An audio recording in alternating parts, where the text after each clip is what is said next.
Guys, Technomentary with a video for you guys. In today's video, we're going to review the iPhone 10 or the iPhone X going into 2022 and whether you should buy this phone, if it's worth it, and all the features that you need to know and everything you need to know about the iPhone 10 in detail. So if you don't know, the iPhone 10 was a special edition because it marked the 10th year anniversary of the iPhone. Now there's a lot of things that happen, especially with the design itself, and it's the very first time we see Apple release the all-screen display in their lineup. In the past, where we had sort of the iPhone 8, up to that point you had that touch home button, you had that top notch.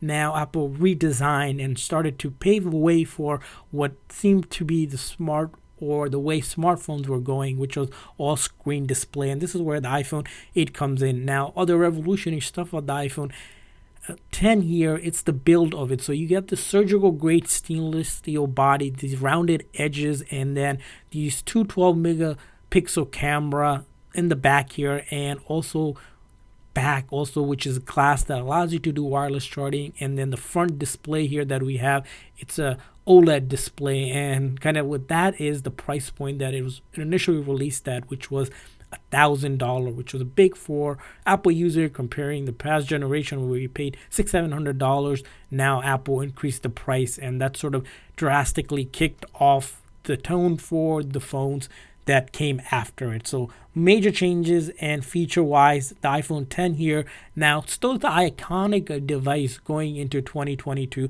although back in 2017 when it was released we thought that was the biggest thing. Even in 2022, sort of the biggest thing, because not a lot has changed between the iPhone 10 and the iPhone 13 here. Of course, things like 5G isn't available. You don't have 3 cameras, you have 2, but nonetheless, for a regular user that don't care about all the little minor detail, the iPhone 10 here does get a lot of that job done. Now let's go ahead and review some of the other features. First thing, it's going to be the battery. So the iPhone 10 here holds a decent sized battery. It's a 2716 mAh battery, but because of that OLED here, the phone, which is supposed to get 13 hours of video playback, if you compare it to the iPhone 13 Pro, which gets around 22 hours of video playback, the iPhone 10 doesn't seem like it has a great battery. But nonetheless, if you're a light to medium user, you might be able to get most of the way throughout your day on a full single charge. And now if you're a medium to heavy user, probably need to charge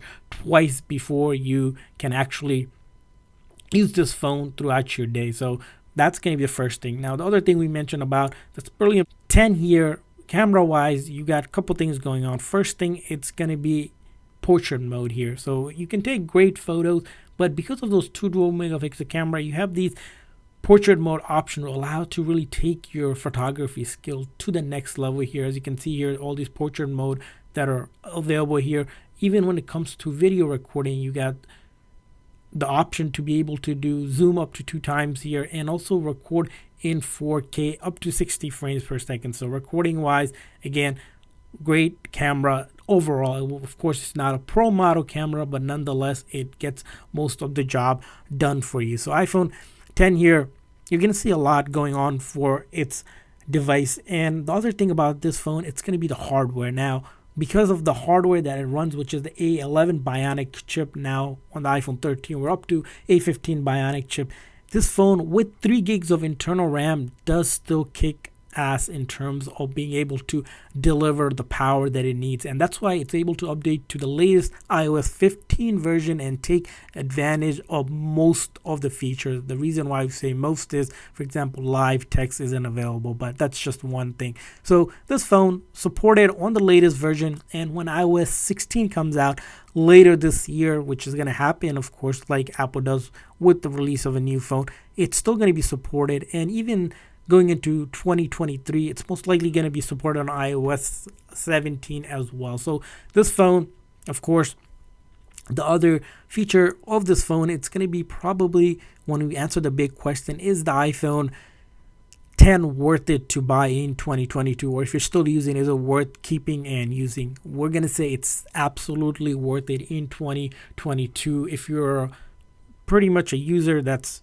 not overly concerned with some things that the iPhone 13 Pro does give you, like 5G here that it lacks. But the phone comes at a cost of premium compared to the premium $1,000 mark. You're paying around probably a little less than $300 right now if you're getting it pre-owned, which you can get from eBay or Amazon, which will leave you guys the link in the description section. Of course, you can unfortunately get this from Apple directly because they do not sell this phone, and that's probably where, when you're looking at this phone, it's going to be sort of the thing where the iPhone 10 here, great device. Unfortunately, Apple doesn't sell it because Apple doesn't sell any phone less than 2 generation on their website or in store. But this phone, again, the only key probably missing is the third camera and 5G and minor detail. But nonetheless, the phone has a great camera, decent battery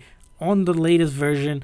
Now, if you're looking for probably a phone that's going to be supported maybe 3+ more year, probably go with the iPhone 11 or something. But the iPhone 10 here in 2022 is worth it for all the reasons for any user of iPhone. Now, we want to hear from you guys. What are your thoughts on the iPhone 10R? Is it worth it or not? If you're using it, leave a comment in the comment section. Thanks for watching, guys. See you guys next time.